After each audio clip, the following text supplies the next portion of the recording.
Hi there, Saturday, July 20th here in Sarasota, Florida. And I just came to a really powerful realization about my situation, present day, right now. And basically, it is this. I cannot claim to be getting it as much as I claim I get it, and still be experiencing as much struggle as I am. So I've been talking, and I know, I do believe, and I believe it comes across in this way as well. I promise I'm not coming from an egoic, I'm not intending to come from any sort of better than, or as somebody who's got all the answers, all the specific answers. No, not the specific answers. But what I've been expressing has been sort of a claiming of really understanding how the universe works. And so that's sort of the one big answer. The one big answer is, the one big truth, I do feel like I am dialed into that. And I'm not the only one. No way. No way. There are millions. There are millions and millions of folks on this planet that are already awakened. And I said in one of my blog posts many months ago that there are people that are 100% awake and consciously aware of the mass spiritual awakening, the mass shift in consciousness that is taking place on our planet right now. There are people that are 100% aware of that. There are people 100% unaware of that. And there are people everywhere in between. And, it's only the super enlightened beings, from my interpretation and my understanding of all that I've taken in. And mind you, I've taken in a great deal. I would dare say, on definitely more than the average in a very short period of time, especially at my age, right? When I read all of that material in that 2-month period at the end of 2010, I took in an enormous amount of information that was brand new to me. But the way that I've interpreted it is that it's only, when you 100% get it, and are able to live that in physical form, then you're one of the ascended masters. You're one of the most enlightened beings. That's Jesus. That's Buddha. That's Moses. That's, those folks are, they not only 100% get it, but they're able to 100% live it, 100%. And perform these miracles, what really appears to be when we say miracle, that is those are the enlightened beings, the truly fully enlightened beings, and they aren't but one in a billion, one in certainly multiple hundreds of millions, but I'm thinking probably closer to 1 in a billion. And and I think of one of the most influential musicians, singers right now in my life is Krishna Das. And I had the truly amazing opportunity to spend a weekend at one of his retreats, which included about 12 hours over a 3-day period of time, direct time with him, for all the hundreds of us that attended. And when I sat there and listened and felt his stories about his guru from India, Maharaji, I said, again, in a blog post that I wrote around that time, the only thing I could compare it to in my life, the only frame of reference I had was from my Catholic upbringing. And when you would hear, the disciples talk about Jesus, or, just envisioning through the readings at church, that's what they're doing, right? They're disseminating stories of their one-on-one interactions with Jesus. I sort of felt like I was in front of a disciple when I was right there in the very front row, in the center of the very front row, in front of Krishna Das for 3 days, for a period of 4 hours, for 3 days straight. I felt like I was, how it must have felt to listen to a direct disciple of Jesus speak of the stories, as this man spoke about Maharaji. So why do I bring that up? Because, perhaps there are many more enlightened beings than we know. And I would certainly guess that we would be the last in this country, one of the last to be aware of these enlightened beings, because that's our country. I mean, we're America. I mean, this is land of the material wealth. We're anorexic when it comes to our spirituality. We're starving. We're every eating disorder in the entire world in this country right now, spiritually. And that's okay, because it takes all these different energies to create. I mean, it's okay. Everything's exactly as it should be right now. Which is another interesting thing that I've been pondering, because I really do believe that. But then when I look at the work that I'm doing, is it not predicated on the belief then that I believe there's a problem? It's not that I believe there's a problem, because again, the problems of the world, if I were to just disappear and go write, which I could write books for the rest of my life and be completely out of the public. Easy. If I were to do that, the bad it just doesn't hit my world, because I don't pay attention to it. I don't give it focus. Therefore, it's not part of my energy that I'm vibing out, so I don't attract it back. Very rarely is it even come across in my Facebook feed. I don't even see the people that are posting or reading about these tragedies that are in our news almost daily. So it's not that I believe there's a problem at all. Again, I kind of talked recently, I think in a video, or it might have been my last podcast, about what our work is. Work is our way of that's our way of contributing back to society. And when I say peace is my life's work, that's everything that I do is rooted in spreading joy, happiness, love, peace. And if I were to go all the way up, yes, the ultimate vision is to co-create a world of peace. Because it's possible. It's 100% possible. I'm not in pursuit of this because I believe anything's wrong. Everything is exactly as it's supposed to be. And again, remember, these are all beliefs. And you have a lot more control over your beliefs, and you have many, many, many more beliefs than you even realize. Right? I can believe that if I want. Somebody else may never have even contemplated believing. I know I'm an overthinker, right? That's how I'm wired. That is how I'm wired. I am part of my role on this earth right now and there's others like me. What do you think? How do you think Plato, Descartes, the philosophers, this is what I enjoy doing. And there's value. I believe there's value in it, just as much as we deem other jobs out there as having value. It's not something that in our present day anybody has really, we're not in the days of Plato and Descartes. We're in the days of, okay, good luck getting somebody, to pay you to be a philosopher.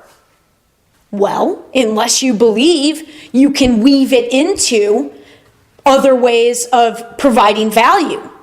Weave it into the more practical.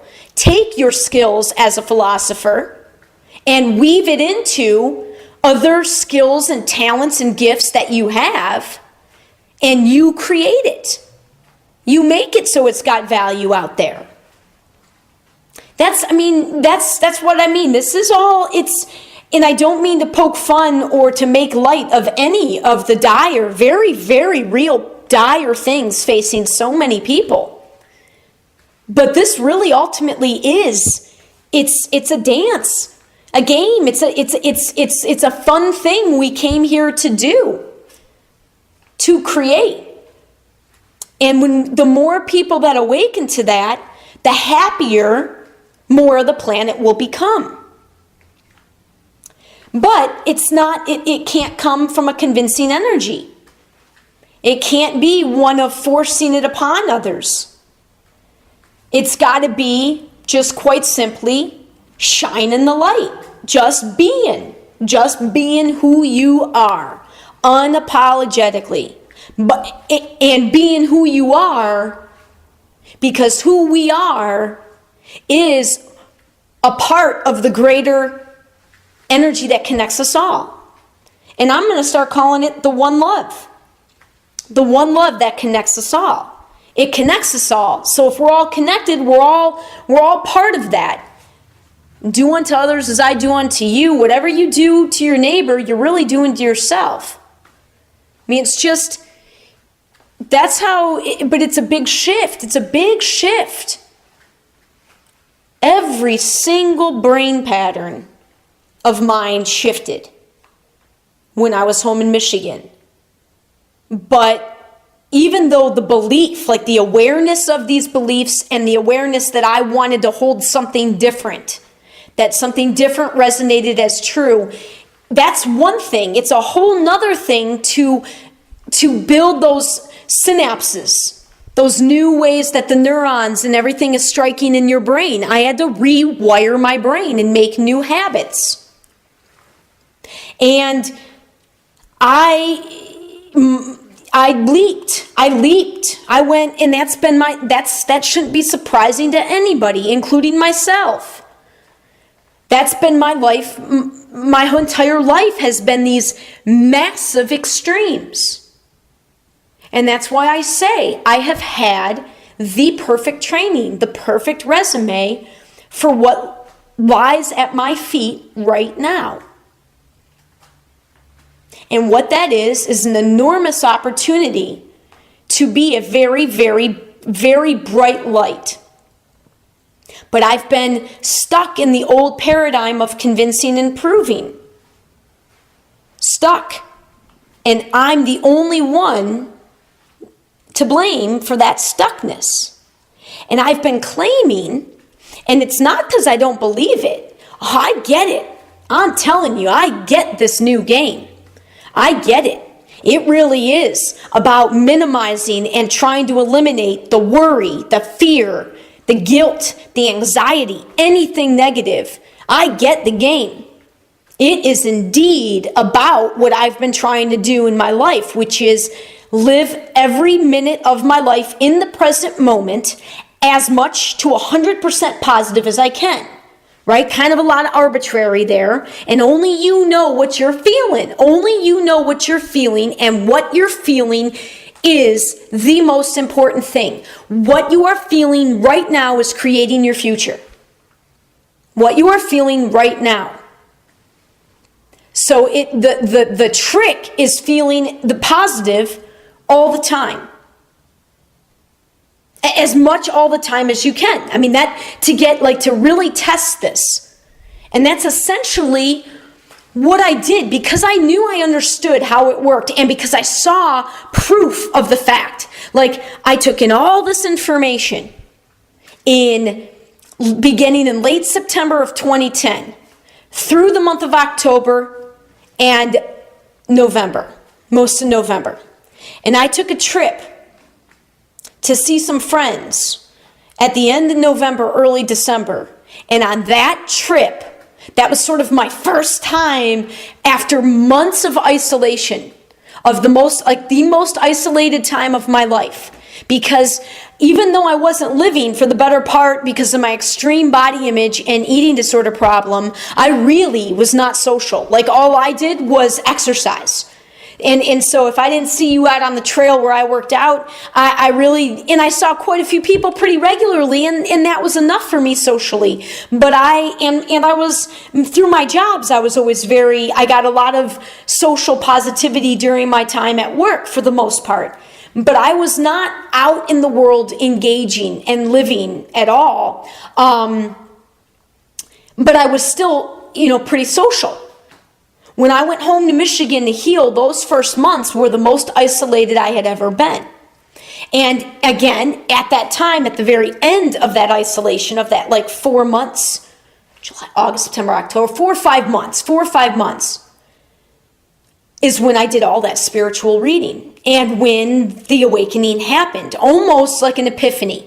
It wasn't in one night, but it was in a, very short period of time, 1 to 2 months. And then I take my first trip kind of out in the world, right? Kind of re-engaging, beginning to re-engage. And I'll never share the specifics of those stories that happened because it doesn't matter. It's not necessary. To me, it proved to me already, I couldn't believe how different I already was. And I couldn't believe I had already seen evidence of just how much control we have of our lives just by handling how we are choosing to interpret and handle the experiences that we're having. And again, I'm only now beginning to try to put words to this because it's still nowhere near being able to be described with words alone. But all I know is that I got it, I understood it, I saw proof of this to myself right away, and me being me, I just, my mind, everything went into high gear into this new game. So if I liken it and keep my sports metaphor, it's like I was a rookie. In my rookie year,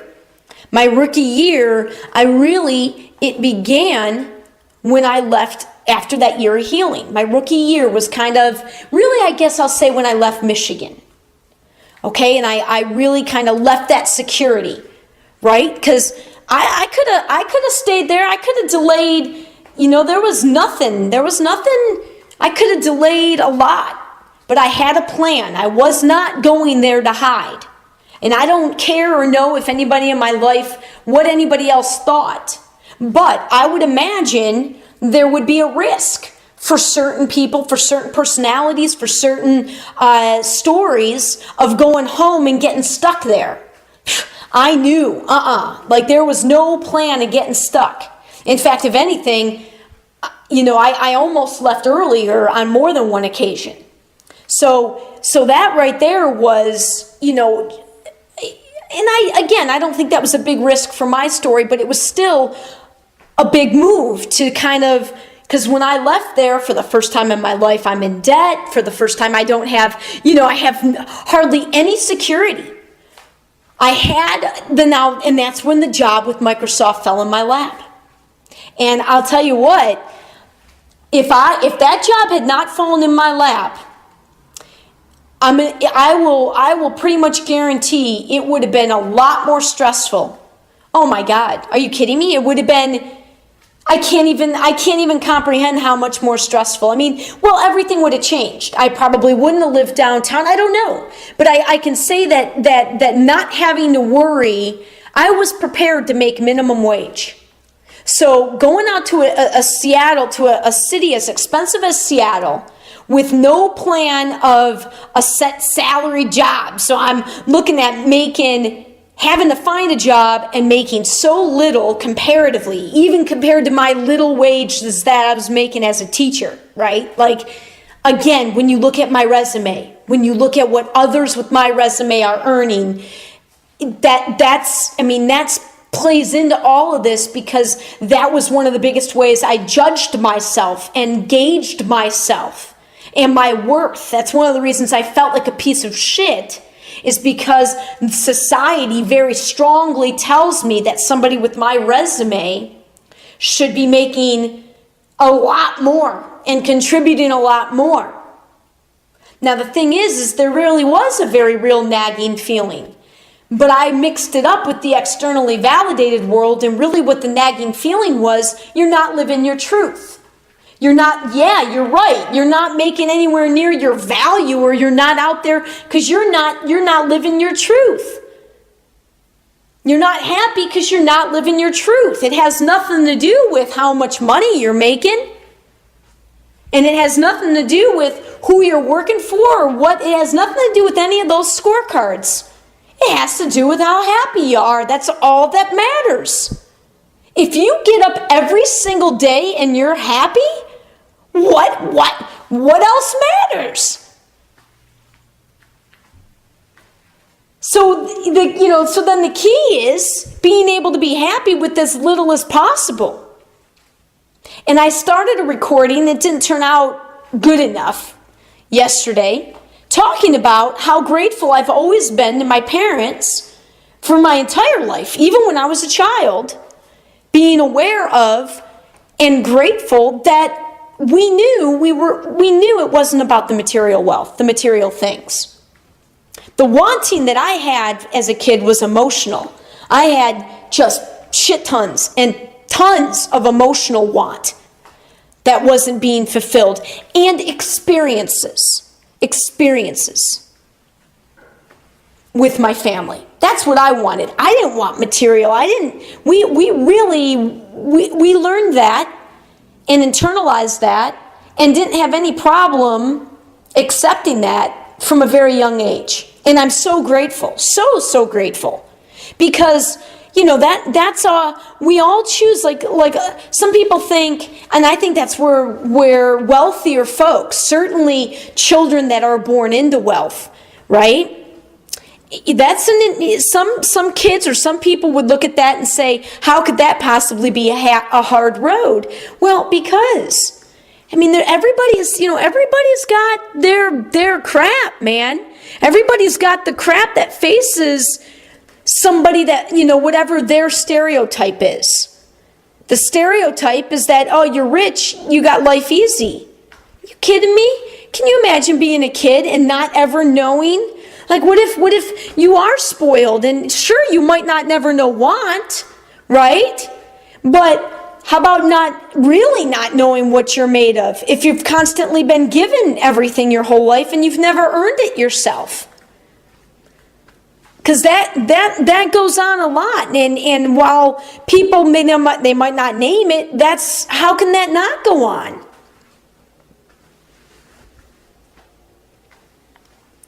So I started this by talking about I can't claim to understand the game to the extent that I'm claiming and still have, in this case, right? And this is going to be one of the final times I mention this, the financial struggle. The financial struggle. Just meaning that I'm not sustaining myself yet. And in one way or another, I did not expect, I did not anticipate, I did not plan, right? I am following a business plan. It's just unlike any other business plan you've probably ever seen or heard about. I am following a plan.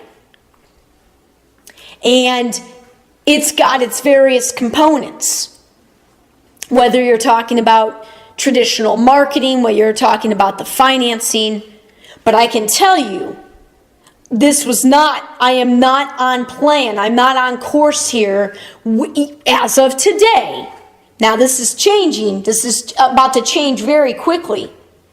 But as of today, I'm nowhere near on plan because one way, shape, or form, there was one way or another I was expecting to be sustaining myself.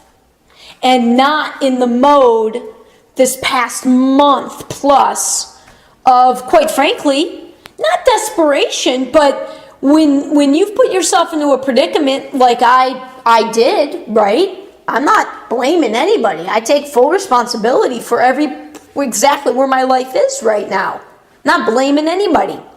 But interesting that I, for the very first time in my entire life, didn't know where my next month's rent and bills. I mean, that's like not being able to rely entirely, like having to look beyond me for the first time in my life. Having to look beyond me. I've never had to ask to borrow money. Never have I had to, this has been a real Wow, that's actually probably what I'm supposed to talk about. I'll come back to this because so one is I can't claim to have the game and then have the struggle. My word, as soon as, that's, yeah. And two is, again, the material, non-material. And three is, I think I am supposed to talk about what it must feel like with the practical. Because I'm not going to feel it after this month. So, it is. It is. It is a matter of speaking about that. Because I've truly, I've never, ever had to ask to borrow money.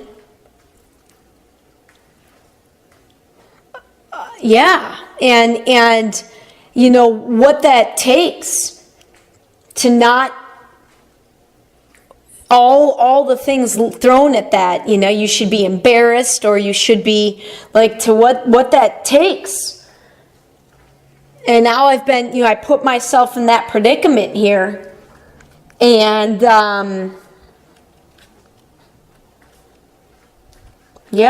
so, yep. Hi there, Saturday, July 20th, here in Sarasota, Florida. And I just came to a pretty,